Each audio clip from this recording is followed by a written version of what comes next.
I don't want none unless you got buns, hun. Cinnamon rolls, that's what I'm talking about. Hey everybody, welcome to Smart Cookie. I'm Elise Mayfield, and today we are making cinnamon rolls. I know how scary it is to open one of those pop cans of biscuits or cinnamon rolls that you've got in your fridge right now.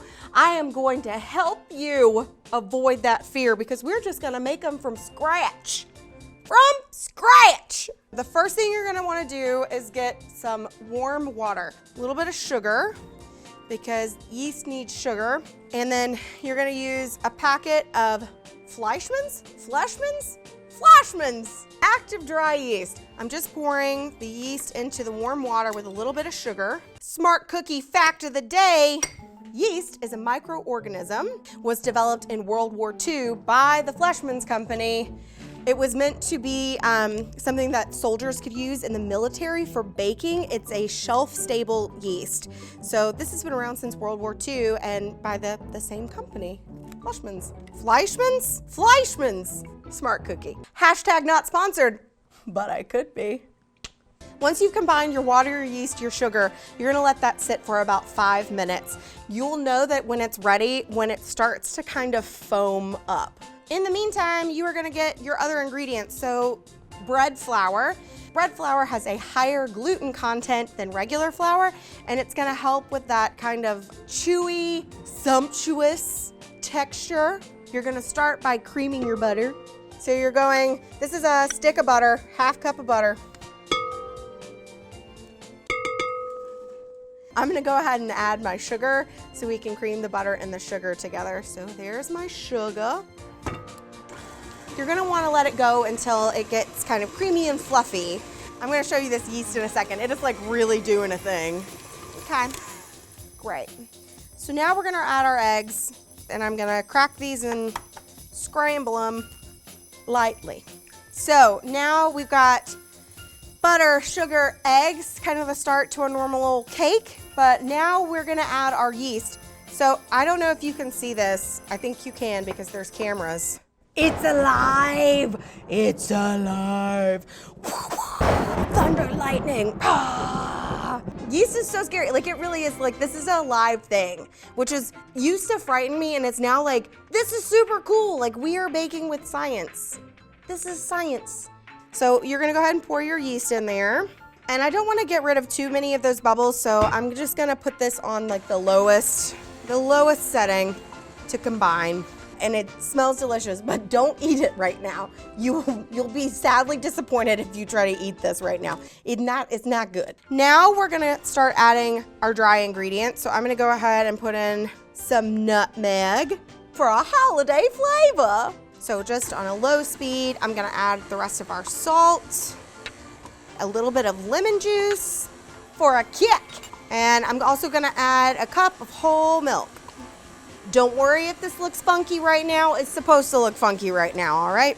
Take me to a funky town.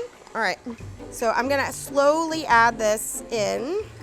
Well, you don't wanna put everything in at the same time because you will have a flour explosion. Take your time, add it in a couple tablespoons at a time.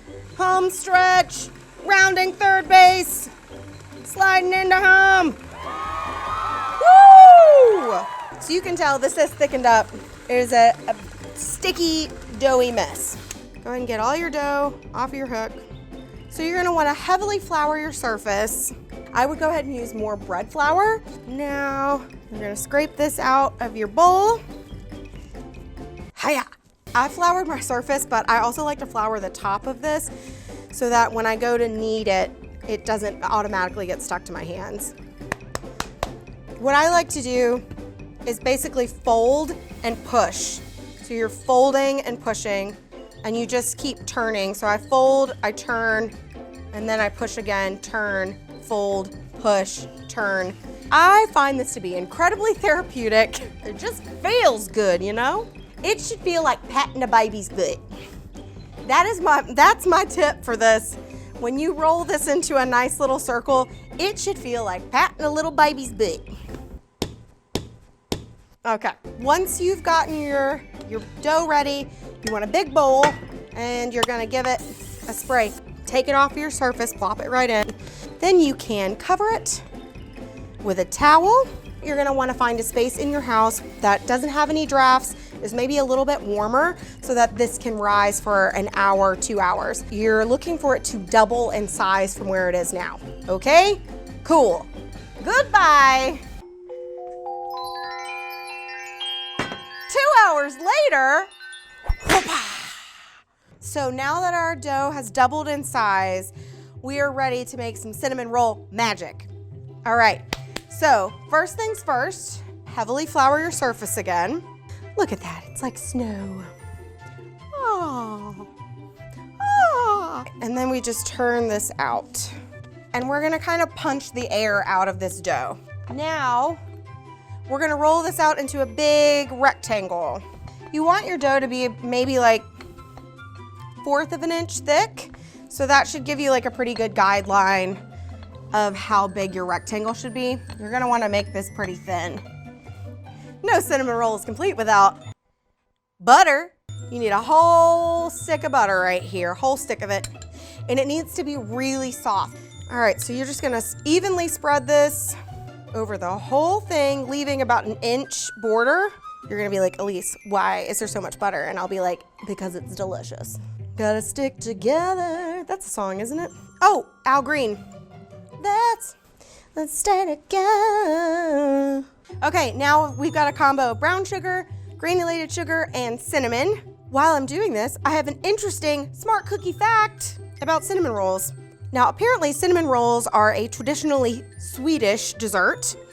And according to a 2010 survey, Swedish people, on average, each person a year eats 316 cinnamon rolls every year per person, which I think means that they are really doing something right. You know, like that's a nice life to have. Scrumptious. Final thing for our filling are some toasted pecans. Look, if you don't like nuts, don't put the nuts on there. But I like nuts, so we're gonna put them on there. And it's a pecan, it's not a pecan. I'm not from Georgia. You're gonna roll this up, and the best way that I like to describe my method is like a typewriter. All right, so you're gonna kind of start in the middle, and you want to try to make this roll as tight as you can. So you can kind of see why I might call it the typewriter method, because I'm kind of using my fingers along to roll this tightly. And you can do this for a little bit until you start to get the roll really going. So now that we're kind of toward the end, I'm gonna pull this end over. I'm gonna try to make these ends as even as I can. 2 9-inch square cake pans. Your goal is to make 16 of these rolls. So my best recommendation is to cut this in half and then make each half 8 rolls. So we're gonna start right in the middle. We're gonna cut in half. We're gonna cut in half again. And again. You get the drill. Okay, now you can see, look, it's a cinnamon roll. Isn't that amazing? If I can do that and I'm a hot mess, you can do that and you're probably a hot mess too, okay? That's the secret. Nobody knows what they're doing. So now you're gonna put these cut side up in your 9x9 pans. You do want your cinnamon rolls to touch. All you need to do now is pop them in your fridge. I would cover them with a little bit of plastic wrap and pull them out the next morning, which is what I'm gonna do. Flash forward. Woo! So I just took these out of the fridge. We made these yesterday. And as you can see, they have also poofed up. So now that these are proofed again, we are gonna pop them in the oven for about 20 minutes at 350. It's gonna be like Santa really did come, guys. Cinnamon rolls are delicious on their own, but if you really wanna take it like next level, like graham-worthy cinnamon rolls, they gotta have some kind of like glazy frosting situation, and my favorite is cream cheese frosting. So, that was gross. All right, cream cheese, butter, a little vanilla, mixing these together. I'm gonna add a little bit of powdered sugar, not too much. That's probably too much. All right. This looks pretty good to me. Not too thick, not too thin. Yeah. Please like me. Oh boy. So our cream cheese frosting is done. We're waiting on our cinnamon rolls. It's like waiting for Santa to come. Is it ever gonna happen? Yes. All right, everybody out there on the internet, it's movie magic time. It's beauty time. So these are still warm. So you can take a spatula and kind of separate them. There we go. Look at that. Look at that big, do you see the steam coming off of that? That is, I'm real proud of myself. See that caramel pull? Look at that caramel pull, it's happening. In my head, there was like loud electric guitar music. Right, so now you're gonna take that incredible cream cheese icing that you made and you're just gonna drizzle it on top of these super hot cinnamon rolls. Yes, get it, get in there. I don't know, guys. I mean, I feel like that's about as good as it gets on Christmas morning, you know? That's a nice looking breakfast tray. That is Santa approved, okay? Okay, let's just break into one of these puppies, huh? Yes. Santa Claus is coming to town and I'm telling him to get out of town. I gotta go be by myself for a while. This is delicious.